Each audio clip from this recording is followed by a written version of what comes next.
కూటమి ఏడాది పాలనలో అభివృద్ధి కుంటుపడిందని, సంక్షేమం అసలే లేదని అంబటి విమర్శించారు. గుంటూరు జిల్లాలో 7 నియోజకవర్గాల జిల్లా వైసీపీ లీగల్ సెల్ సదస్సు నిర్వహించారు. ఈ సదస్సుకు మాజీ మంత్రి అంబటి రాంబాబు హాజరయ్యారు. ఈ సందర్భంగా రాష్ట్రంలో అక్రమ కేసులతో వైసీపీ నేతలు, కార్యకర్తలను వేధిస్తున్నారంటూ మండిపడ్డారు. చంద్రబాబు, నారా లోకేష్ చెబితే పోలీసులు చట్టాన్ని అతిక్రమించి అక్రమ కేసులు నమోదు చేస్తున్నారంటూ అంబటి ఆగ్రహం వ్యక్తం చేశారు. కొమ్మినేని శ్రీనివాసరావుపై అక్రమంగా ఎస్సీ/ఎస్టీ కేసు పెట్టారని ఆరోపించారు. అనంతరం రామ్మోహన్ నాయుడు విమాన ప్రమాదానికి నైతిక బాధ్యత వహిస్తూ రాజీనామా చేయాలని డిమాండ్ చేశారు. మేమందరం కూడా నిర్ణయించుకోవడం జరిగిందని మనం చేస్తున్నాం. We are all unite.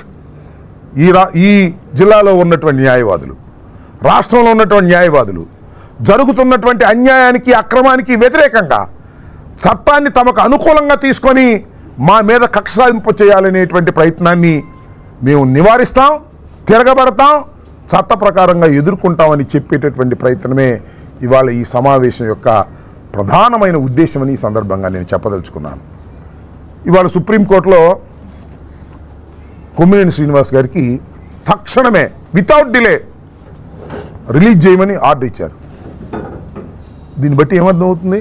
Kommineni Srinivas గారిని అరెస్ట్ చేయటం తప్పు. నెంబర్ 1. 41 నోటీస్, దాన్ని 32 క్లాస్ 2నా 35 క్లాస్ 2 BNSS.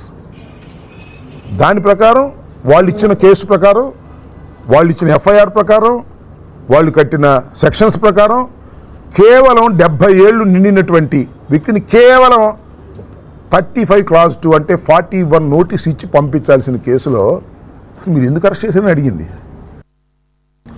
మమ్మల్ని, మా కార్యకర్తల్ని, మా నాయకుల్ని ఎక్కువ కాలం జైల్లో పెట్టి వేధించాలనేటువంటి ప్రయత్నం చేయటాన్ని ఈ న్యాయవాదుల సమావేశం ముక్త కంఠంతో ఖండించింది. ఇంక ముందు జరిగితే మేము ఒప్పుకోము, పోలీసు యంత్రాంగం మీద మేము యాక్షన్ తీసుకుంటాం. లీగల్ పద్ధతుల్లో ఎవరైతే తెలుగుదేశం పార్టీకి చెంచాలుగా ప్రవర్తిస్తున్నారో పోలీసు అధికారులు, వాళ్ళందరి సంగత చట్ట ప్రకారంగా తేలుస్తామని కూడా మేమందరం కూడా నిర్ణయించుకోవడం జరిగిందని మనం చేస్తున్నాం. We are all unite. ఈ జిల్లాలో ఉన్నటువంటి న్యాయవాదులు, రాష్ట్రంలో ఉన్నటువంటి న్యాయవాదులు జరుగుతున్నటువంటి అన్యాయానికి, అక్రమానికి వ్యతిరేకంగా చట్టాన్ని తమకు అనుకూలంగా తీసుకొని